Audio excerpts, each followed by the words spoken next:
நேயர்கள் அனைவருக்கும் வணக்கம். வெண்முரசு காண்டீபம் அத்தியாயம் 20. பால்குனையின் இரு கைகளையும் பற்றி இழுத்துச் சென்று சித்ராங்கதனின் முன் நிறுத்தினர் வீரர். தலை முதல் கால் விரல் வரை அவளை கூர்ந்து நோக்கியபடி சித்ராங்கதன் மாளிகையின் முகப்பில் இருந்து இரும்பு குரடு மரப்படிகளில் ஒலிக்க மெதுவாக இறங்கி வந்து இடைவாள் பிடிக்குமிழில் கையை வைத்தபடி அவள் அருகே நின்றான். அப்பார்வையை உணர்ந்து தலை குனிந்து விழி சரித்து இடை நெளிய கால் கட்டை விரலால் மண்ணை நெருடினாள் பால்குனை. மெல்லிய குரலில், "இவள் எங்கிருந்து வந்தாள்?" என்றான் சித்ராங்கதன். "மலையிலிருந்து என்கிறாள்" என்றார் படைத்தலைவர். "அத்தனை தொலைவுக்கு தனியாக எவரும் வர முடியாது. ஒரு புறவி கூட இல்லாமல் இந்த மலையை ஏறி இறங்குவது மானுடரால் ஒண்ணாதது" என்றான் சித்ராங்கதன். பால்குனை, "நான் மலைமகள் இளவரசே. மலைகள் நிலங்களை விட எனக்கு பழகியவை. வடக்கே எழுந்திருக்கும் பனிமலை முகடுகளுக்கு அப்பால் சென்று மீண்டவள் நான்." அவளை சில கணங்கள் கூர்ந்து நோக்கிய பின், "அத்தனை தொலைவிறங்கி இந்நாட்டிற்கு ஏன் வந்தாய்?" என்றான். "நான் அறியேன். என்னுள் இருந்து என்னை விலக்கி எம்மண்ணிலும் நில்லாது அலையச் செய்யும் ஒன்று உள்ளது. அதை ஆராய்தலே என் உள்ள செயலென இதுகாரும் உள்ளது. நாகர்களின் உலகில் இருந்தேன். அங்கிருந்து எவரோ மணிபூரகம் என்று சொல்ல கேட்டேன். அச்சொல்லில் ஈர்ப்பு கொண்டு இங்கு வந்தேன். ஏனென்றால் நான் அன்னை மணிபத்மையை வணங்குபவள். மணிபத்மை ஆலயத்தின் முன் என்னுள் எழும் இந்த தவிப்பின் பொருள் என்ன என்று வினவலாம் என்று எண்ணினேன்." சித்ராங்கதன் அவளை நோக்கி மெல்ல புன்னகைத்து, "அத்தவிப்பின் பொருள் என்ன என்று தெரிகிறது" என்றபடி அவளை அணுகி நோக்கி, "ஏனென்றால் நீ முற்றிலும் பெண்ணும் அல்ல" என்றான். பால்குனை விழி தூக்கி அவனை நோக்கினாள். "உன் உடல் அசைவுகளில், மொழியில், விழியில் பெண்மை நிறைந்துள்ளது. ஆனால் நீ பெண் மட்டுமல்ல, அதை நான் அறிவேன்" என்றான். பால்குனை, "என்னை பார்த்த அனைவரும் அதை சொல்லி இருக்கின்றார்கள்" என்றாள். "பொருள் விளங்காத சொல் என என் உடலை நான் உணர்வதும் அதனாலேயே." சித்ராங்கதன் திரும்பி தன் காவலரை பார்த்து, "இவளுக்கு உணவும் ஓய்விடவும் அழியுங்கள். ஆனால் இவள் யார் என முற்றிலும் தெரியும் வரை சிறையில் இருக்கட்டும். 4 வீரர்கள் இவளுக்கு எப்போதும் காவல் இருக்க வேண்டும்" என்றான். வீரன் தலை வணங்கி ஆணை என்றான். சித்ராங்கதன் பால்குனையிடம், "ஓய்விடு. இன்று இங்கு ஒரு போரை நாங்கள் எதிர்பார்க்கிறோம்" என்றான். "தாங்கள் போருக்கென வந்திருப்பதை புறவிகளை பார்க்கும் போதே உணர்ந்தேன். கொலைக்களத்திற்கு செல்லும் படை வாழ் போல புறவியின் மேல் அமர்ந்திருந்தீர்கள்" என்றாள் பால்குனை. சித்ராங்கதன் புன்னகையுடன் திரும்பி நடந்தான். அவன் மெல்லிய உடலும் பொன் மஞ்சள் நிறமும் நீண்ட கண்களும் சிறிய செவ்வுதடுகளும் மீசை அரும்பாத இளைய மேல் உதடும் கொண்டிருந்தான். இரு கண்ணங்கள் மேலும் மாதுளை முத்துக்கள் போல் பருக்கள் எழுந்திருந்தன. "நமது படை வீரர்கள் ஓய்வெடுத்து விட்டார்கள் என்றால் தங்கள் புறவியின் அருகிலேயே நின்றிருக்கட்டும்" என்றான் சித்ராங்கதன். படைத்தலைவர் ஆணை என்றார். "மடிப்பு கத்தி விரியும் நேரத்தில் அவர்கள் படையென ஆக வேண்டும்" என்ற பின் அவன் குலத்தலைவர் மாளிகைக்குள் நுழைந்தான். பால்குனை அவ்வில்லத்தின் வாயில்களில் நீள் நிறையாக தொடுக்கப்பட்டு அணிவிக்கப்பட்டிருந்த மண்டையோட்டு மாலையை பார்த்து புன்னகை செய்தாள். "என்ன?" என்றான் வீரன். "புன்னகைக்கும் மாலை. இதற்கு முன் முல்லை மலர் மாலைகளை மட்டுமே புன்னகை என்று உணர்ந்திருந்தேன்" என்று பால்குனை சொன்னாள். முகம் மலர்ந்து, "நீ பாடுவதுண்டா?" என்றான் வீரன். "அது என் தொழில்" என்றாள் பால்குனை. "ஆடுவதும் உண்டு. இன்று வெற்றிக்கு பின் உண்டாட்டு உண்டு. நீ அதில் பாடி ஆடலாம்" என்றான் வீரன். "ஏனென்றால் நீ கவிதையுடன் இருக்கிறாய்." அவள் தலை வணங்கி, "நற்சொற்களுக்கு நன்றி" என்றாள். "நான் கவிதை அறிந்தவன். என் பெயர் கலிகன்" என்றான். அவளை அழைத்து சென்று குலத்தலைவர் இல்லத்துக்கு பின்னால் மூங்கில் கூரையிட்டு கொட்டகையாக அமைக்கப்பட்டிருந்த அடுமனைக்குள் நுழைந்தான். அங்கே மூங்கில் தூணின் அடியில் அவளை அமரச் செய்தான். காட்டுக்காய் கொப்பரையில் கொதிக்கும் அரிசி கஞ்சியையும் தீயில் வாட்டிய மான் இறைச்சியையும் கொண்டு வந்து வைத்தான். கஞ்சியில் மஞ்சள் நிறமான பன்றை கொழுப்பு கட்டிகளை போட்டான். வெம்மையில் அவை அதில் உருகி எண்ணெய் படலம் என பரவின. மூங்கிலாலான கரண்டியை வைத்து, "இங்குள்ள உணவு இது" என்றான். அடுமனைக்காரன் தேங்காய் துண்டுகளும் ஆட்டு இறைச்சி துண்டுகளும் இடப்பட்ட கீரை கறியை கொண்டு வந்து வைத்தான். இவை அரசர்களுக்கு மட்டுமின்றி அளிக்கப்பட்டவை. நீ பாடகி என்றாய், உனக்காக என்றான். நன்றியுடன் தலைவணங்கி மெல்லிய நாணத்துடன் புன்னகைத்தாள் பால்குனை. அவள் உணவருந்துவதை வீரர்கள் சூழ்ந்து நின்று நோக்கினர். நீ நடனமணி என இவ்வசைவே சொல்கிறது என்றான் ஒருவன். ஆம், இசைக்கருவி என்பது காணக்கூடிய இசை என்றான் ஒருவன். அழகி, அழகொன்றையே அசைவென கொண்டவள் என்றான் சற்று அப்பால் அமர்ந்திருந்த முதியவன். அவள் உணவு உண்டதும் கொப்பரையை எடுத்து சென்று அருகே ஓடிய சிற்றோடையில் கழுவி எடுத்து வைத்தாள். தன் கைகளையும் வாயையும் கழுவி மேலாடையால் துடைத்து கொண்டாள். சிறிய மூங்கில் படிகளில் ஏறி அடுமணிக்கு அவள் வந்தபோது தொலைவில் நாய் குரைப்பதை கேட்டாள். அவள் விழிகளை அறிந்த வீரர்கள், அவர்கள்தான் கீழ் நாகர்கள், இன்று அவர்கள் தாக்குவார்கள் என்று செய்தி வந்தது என்றபடி தங்கள் படைக்கலன்களை நோக்கி ஓடினர். கலிகன், பால்குனை, இந்த மூங்கில் தூணின் அருகிலிருந்து விலகினால் அக்கணமே உன்னை கொல்லும் பொறுப்பு எனக்கு வந்து விடுகிறது என்றான். விலகுவதில்லை என்றாள் பால்குனை. அதன் அருகிலேயே ஒற்றை கால் மடித்து சற்றே சாய்ந்து அமர்ந்து கொண்டாள். நாய்க்குரைப்புகள் அலைகள் போல ஒன்றை விட இன்னொன்று பெரிதாகி எழுந்து வந்தன. 3 திசைகளில் இருந்து அவ்வொலிகள் நெருங்கி வருவதை உணர முடிந்தது. குலத்தலைவர் இல்லத்தின் உள்ளிருந்து இரும்பு குரடுகளின் இடையொலியுடன் வெளியே வந்த சித்ராங்கதன் உரத்த குரலில், படைகள் கிளம்பட்டும், 20 கணங்களுக்குள் அத்தனை பேரும் புறவிகளில் ஏறி இருக்க வேண்டும், இது ஆணை என்று கூறியபடி தன் உடைவாளை உருவி தலைமேல் ஆட்டி, இன்று அவர்கள் தலை கொண்டு மீள்வோம் என்றான். முற்றத்தில் கூடியிருந்த வீரர்கள் அனைவரும் தங்கள் உடைவாள்களை உலோக கிரீச்சிடல்களுடன் உருவி வெற்றிவேல், வீரவேல் என குரல் எழுப்பினர். ஓரமாக அடுக்கி வைக்கப்பட்டிருந்த அவர்களின் விற்களையும் அம்பரா தூணிகளையும் 3 வீரர்கள் ஓடிச் சென்று எடுத்து வீரர்களிடம் கொடுத்தனர்.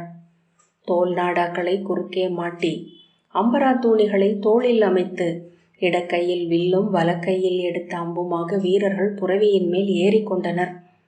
அவர்களின் உடல் அசைவுகளிலிருந்தே போர் அழைப்பு என்று உணர்ந்த புறவிகள் கிளர்ச்சி கொண்டு உருளைக்கற்கள் போன்ற குழம்புகளை மண்ணில் தூக்கி வைத்து வால் சுழற்றி தலையசைத்து பிடரி சிலிர்த்து பாய தவிப்பது போல் நிலையழிந்தன. ஒரு புறவி திரும்பி அருகே சென்று சித்ராங்கதனை நோக்கி மெல்ல கனைத்தது. மற்ற புறவிகளும் அவனை நோக்கின. அவனே ஆணையிடுபவன் என அவை அனைத்தும் அறிந்திருந்தன. சித்ராங்கதன் தன் வெண்புறவி மேல் ஒரே கால் சுழற்றலில் பாய்ந்து ஏறி கை நீட்ட முதிய வீரன் அவன் கைகளில் வில்லையும் அம்பரா தூணியையும் இட்டான். அவற்றை அணிந்து கொண்ட பின் அவன் தலை குனிந்து கண்கள் மூடி ஒரு கணம் தன்னை குவித்து கொண்டான். பின்பு குதிமுள்ளால் குதிரையை மெல்ல தட்ட அது பெருமூச்சு விட்டபடி சீரான தாளத்துடன் சென்று போர் முகப்பில் நின்றது. அவனுக்கு பின்னால் வேல் முனை வடிவில் புறவிகள் அணிவகுத்தன. அப்பால் எழுந்த நாய் குரைப்புகளுக்கு பின்னால் புறவிகளின் குளம்படி ஓசைகள் ஒலிக்கத் தொடங்கின. காடுகளிலிருந்து எழுந்து பறந்த பறவைகளின் ஒலிகள் வானில் குழம்பின. அன்னை மணிபத்மையே, உடனிருப்பாயாக என்று கூவிய பின் கையாலேயே கிளம்ப ஆணையிட்ட சித்ராங்கதன் தன் புறவியில் பாய்ந்து மூங்கில் கோட்டையின் வாயில் வழியாக மறுபக்கம் சென்றான். பின்னால் அவனது படை அவனை தொடர்ந்து சென்று மறைந்தது.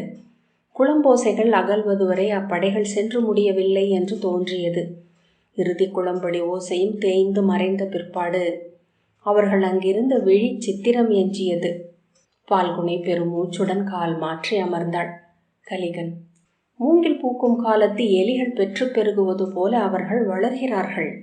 ஒவ்வொரு முறையும் பல 100 பேர் படையென எழுந்து வருகிறார்கள். இங்கே எங்கள் நாட்டிலோ நாற்புறமும் ஒவ்வொரு நாளும் இளையோர் இறந்து கொண்டே இருக்கிறார்கள். எங்கள் பெண்கள் எத்தனை கருவறை திறந்தாலும் எங்கள் படைகளை பெருக்க முடியவில்லை என்றான். நெடுங்காலத்து பகைமையோ என்றாள் பால்குனை. வெள்ளாட்டுக்கு ஓநாய்களுடன் உள்ள பகைமை அளவிற்கே பழையது என்று கலிகன் புன்னகைத்தான். கசப்பு நகைப்பான கண் சுருங்கலுடன், நாங்கள் இங்கு மண்ணை கிண்டி உயிர் விளைவிக்கிறோம். அவர்களோ ஒரு செடி நட்டு காய் நோக்கும் கலை அறியாதவர்கள். வேட்டை ஒன்றே அவர்கள் அறிந்தது. நாங்கள் அவர்களுக்கு அஞ்சி வலைக்குள் திரண்டுள்ள வேட்டை விலங்குகள் மட்டுமே. உழைத்து உண்டு கொடுத்து ஊன் வளர்த்து இங்கிருப்பவர்கள். எங்கள் மூதாதையர்கள் அறிந்த காலம் முதலே 4 புறம் இருந்தும் எங்களை தாக்கிக் கொண்டிருக்கிறார்கள். எங்கள் இளவரசர் பிறப்புக்கு பின் இப்போதுதான் நாங்கள் திருப்பி போரிடுகிறோம் என்றான். முன்பு போரிட மாட்டீர்களா என்றாள் பால்குனை. போரிட்டிருக்கிறோம். ஆனால் அதனால் பயன் ஒன்றும் இல்லை என்று முன்பே அறிந்திருந்தோம். நாங்கள் மேழிக்கு பழகியவர்கள். அவர்களோ கொலைப்படை கருவிகளை மட்டுமே அறிந்த கைகள் கொண்டவர்கள். அவர்கள் வருவது எங்கள் பொருட்களுக்காகவும் கால்நடைகளுக்காகவும் தான். ஆகவே அவர்கள் கொள்ளையிட்டு செல்ல போதுமான அளவுக்கு பொருளையும் கால்நடைகளையும் விட்டுவிட்டு விலகி ஓடி மறைந்து கொள்வோம் என்றான் கலிகன். அந்த கலையை நாங்கள் முயல்களிடமிருந்து கற்றுக்கொண்டோம். நாகர்கள் எங்களை குழிமுயல்கள் என்றே அழைக்கிறார்கள். நெடுங்காலமாகவே எங்கள் ஊரில் நாங்கள் மறைந்து கொள்ளும் அமைப்புகள் உருவாகி வந்துள்ளன. இந்த ஊரின் அனைத்து இல்லங்களுக்கு அடியிலும் மண்ணுக்குள் பல சுருள்களாக இறங்கிச் செல்லும் வளைபாதைகள் இருக்கின்றன. அவற்றின் மேல் பெரிய கருங்கல்லை இழுத்து மூடிவிட்டு உள்ளே சென்றார்கள் என்றால் அங்கு 5 நாட்கள் ஒளிந்து கொள்ளும் அளவுக்கு உணவும் நீரும் வைத்திருப்பார்கள். இவ்வூரை சூறையாடி நெருப்பிட்டு சாம்பலாக்கிய பின் அவர்கள் கிளம்பி செல்வார்கள். இறுதி நாகனும் சென்ற பின் சாம்பல் குவியல்களுக்குள் இருந்து கருங்கல் மூடியை தூக்கி எழுந்து வருவார்கள். காட்டு தீ எரிந்த புல்வெளியில் வேரிலிருந்து புல் மீண்டும் முளைப்பது போல் மீண்டும் இவ்வூர் எழும். கலிகன் புன்னகைத்து, ஒவ்வொரு நாளும் கன்றுகளும் குதிரைகளும் மான்களும் காட்டெருமைகளும் மேய்ந்த பின்னும் காட்டில் புல் அழிவதே இல்லை. எங்கள் மக்களை திருணமூலர்கள் என்று அழைக்கிறார்கள். புல்வேரின் அழிவின்மை கொண்டவர்கள் நாங்கள் என்றான் பால்குனை. பொறுத்திருப்பதும் காத்திருப்பதும் கூட ஒரு வகையில் போர்தான் என்றாள். இவர்களின் கொள்ளைக்கும் சேர்த்தே விதைத்து கொய்ய பழகி கொண்டோம். இவர்கள் கொண்டு செல்வதற்கும் சேர்த்தே கன்று வளர்க்க கற்றோம் என்றான் கலிகன். ஆனால் சென்ற சில ஆண்டுகளாக எங்கள் பெண்களையும் இவர்கள் கவர்ந்து கொண்டு செல்ல தொடங்கியுள்ளனர். பிற குலத்து பெண்களை நாகர்கள் ஏற்கலாகாது என்ற குல நெறி இருந்தது. விழி தொட்ட அனைவரையும் கொன்று மீள்வதே அவர்களின் வழக்கம். அங்கு நாகர் குலங்களில் எழுந்த ஒரு நோயால் கண்ணியர் இருந்து கருவுறுதல் குறைந்த போது அவர்களிடம் பெண்கள் இல்லாமலானார்கள். முது பூசகர்களில் எழுந்த பாதாள நாகங்கள் இங்கு வந்து பெண் கொண்டு சென்று நாக தெய்வங்களுக்கு படைத்து 7 வகை தூய்மை சடங்குகளை செய்து அவர்களை நாக பெண்களாக்கி மணந்து கொள்ளலாம் என்று ஆணையிட்டார்கள். எனவே இப்போது அவர்கள் வருவது பெண்களுக்காகத்தான். கலிகன் தொடர்ந்தான். பெண்கள் கிடைக்கவில்லை என்றால் கடுஞ்சினம் கொண்டு மேலும் மேலும் என போர்களுக்கு வருகின்றனர். எனவே ஊர்களை கைவிட்டு மண் ஆழத்திற்கு சென்று பதுங்குகையில் படை கொண்டு வரும் நாகர்கள் கைப்பற்றி செல்வதற்கென்றே செல்வங்களையும் கன்றுகளையும் கூடவே இளம் பெண்களையும் விட்டு செல்லும் வழக்கம் எங்களுக்குள் உருவாயிற்று. அதை பல குடியினர் செய்வதை அறிந்துள்ளேன் என்றாள். கண்ணீருடன் உடல் குறுக்கி அமர்ந்து காத்திருக்கும் எங்கள் இள மகளிரின் விழிகளை பார்த்தபடியே வலைகளுக்குள் பதுங்குவதென்பது இறப்பை விட 100 மடங்கு கொடியது. மண்ணுக்குள் எத்தனை ஆழத்தில் அமர்ந்திருந்தாலும் அவர்களின் அழுகை ஓசையை கேட்க முடியும். பிறகு ஒருபோதும் பெற்றோரின் செவிகளில் இருந்து அவ்வொலி நீங்குவதில்லை என்றான் கலிகன். அதன் பின்னரே நாங்கள் எதிர்க்க வேண்டுமென எண்ணினோம். அன்னை மணிபத்மையை வணங்கினோம். எங்களுக்கு அன்னை அளித்த அருள் என இளவரசர் வந்தார். பால்குனை. பெண் கவர்தல் என்பது பாரத வருஷம் முழுவதும் உள்ள நடைமுறை அல்லவா? இங்கிருந்து செல்லும் பெண்களின் மைந்தர்களே மீண்டும் வில் கொண்டு புறவிகளுடன் எங்கள் மேல் படையெடுத்து வருகிறார்கள்.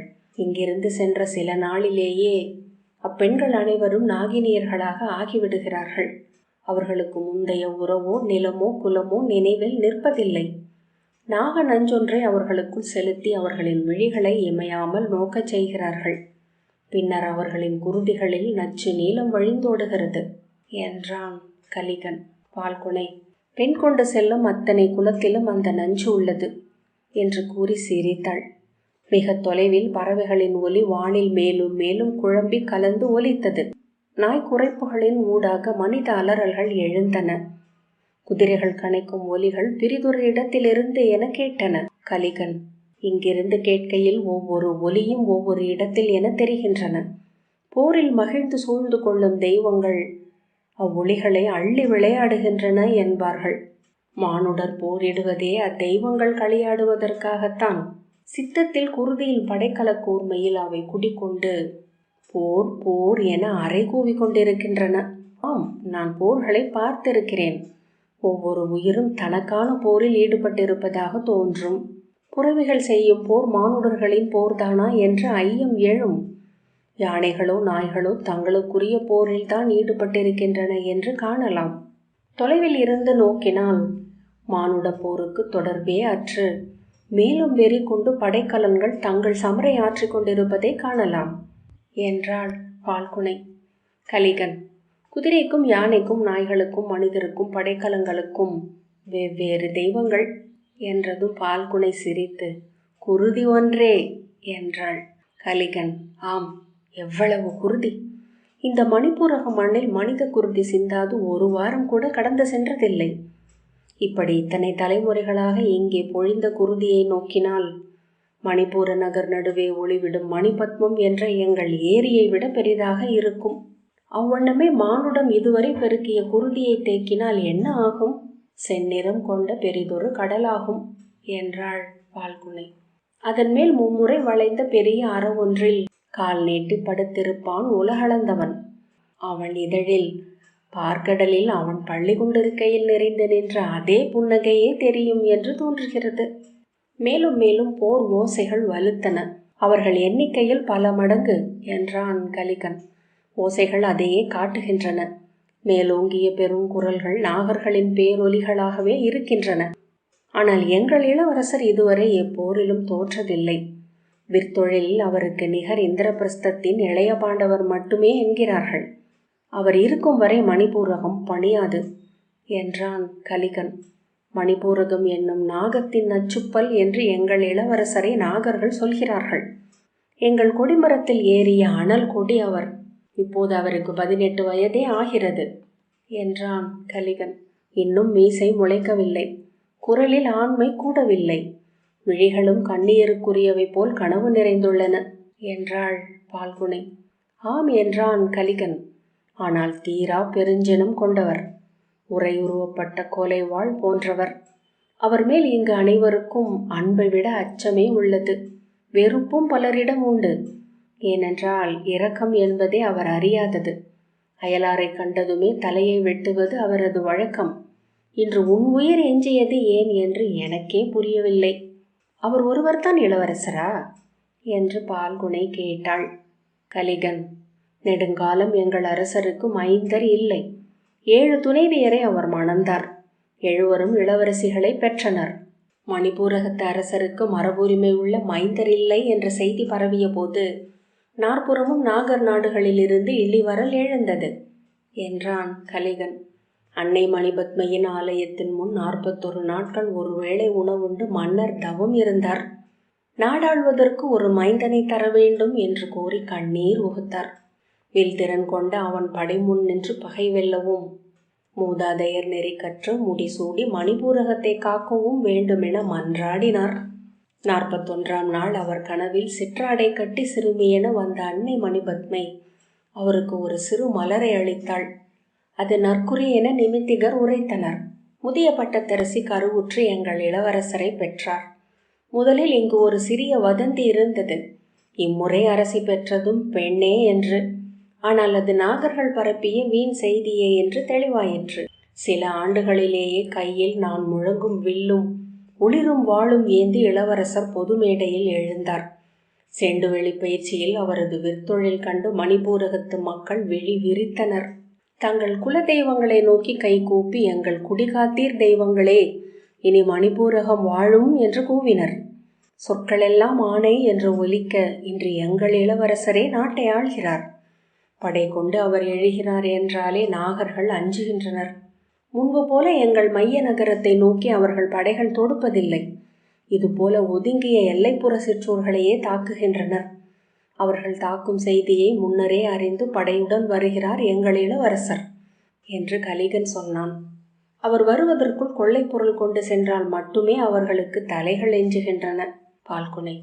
ஆகவேதான் இம்முறை அவர்கள் பெரும் படையுடன் வந்திருக்கிறார்கள் என்றாள்.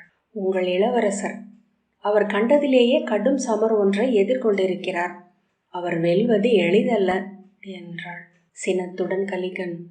எப்படி தெரியும் என்று கேட்டான். புறவிகளின் ஒலி என்றாள் பால்குனை.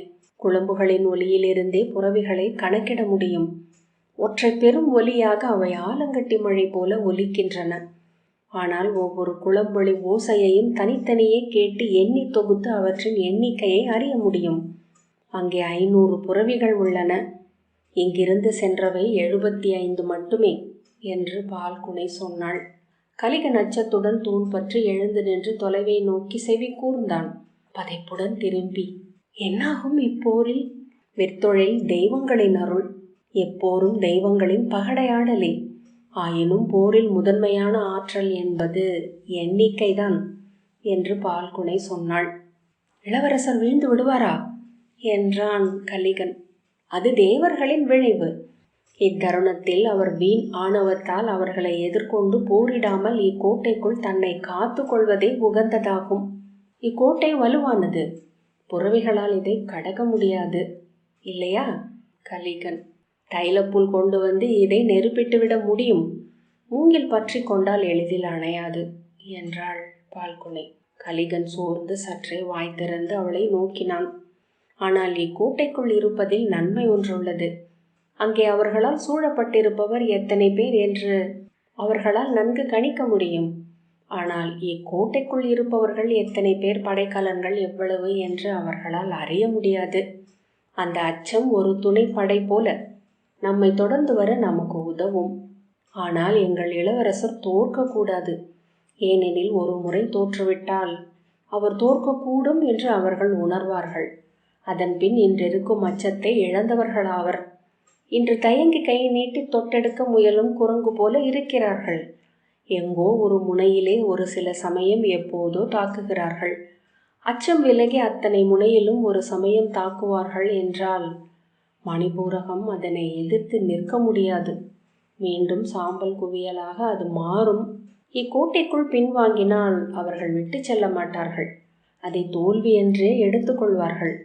பின்தொடர்ந்து வருபவர்களை முற்றிலும் அழுத்தி குருதியாடினால் மட்டுமே அதே இறுதி வெற்றி என்று கொள்வார்கள் என்றான் கலிகன். இறுதி வெற்றி நம்முடையது என்றால் அது பின்வாங்கல் அல்ல, பதுங்கல் என்றே பொருள்படும் என்றாள் பால்குனை. ஆனால் இத்தருணத்தில் எங்கள் இளவரசருக்கு அது தோன்றாதென்று நினைக்கிறேன். அவர் வைரம் போல கடினமானவர்.